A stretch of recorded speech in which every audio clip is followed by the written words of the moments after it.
রাজধানীর শাহবাগ মোড়ে রাজু ভাস্কর্যের সামনে নারীদের প্রতি সহিংসতা ও ধর্ষণ প্রতিরোধে এক বর্ণাঢ্য মিছিল এবং সচেতন সমাবেশ অনুষ্ঠিত হয়েছে।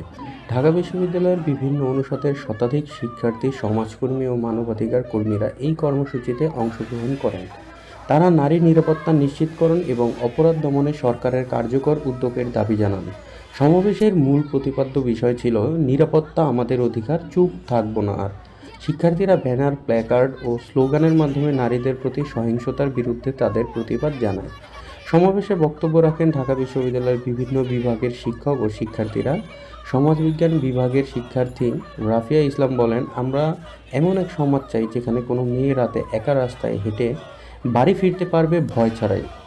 অন্যদিকে আইন বিভাগের ছাত্র মাহফুজুর রহমান বলেন, এই আন্দোলন শুধু নারীদের জন্য নয়, এটি একটি মানবিক অধিকার রক্ষার লড়াই।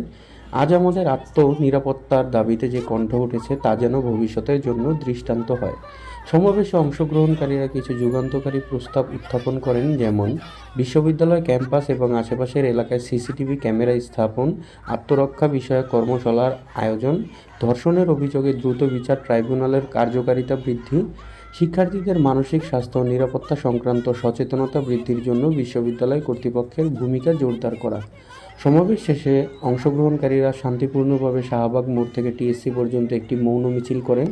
এই আন্দোলনের মাধ্যমে নারীদের নিরাপত্তা ও অধিকার রক্ষায় নতুন আলোচনার সূত্রপাত হয়েছে বলে মত দিয়েছেন বিশ্লেষকরা।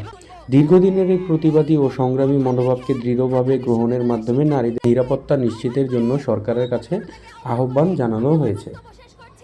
ধর্ষক যতদিন থাকবে, আমাদের প্রতিরোধ এই বাংলাদেশে ততদিনই গর্জন করবে। সবাইকে ধন্যবাদ।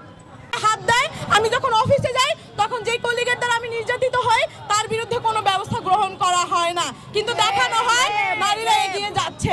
আমি আজকে এখানে দাঁড়িয়ে ধর্ষণের বিচার চাচ্ছি একজন নারী হিসেবে না, আমি বাংলাদেশের একজন নাগরিক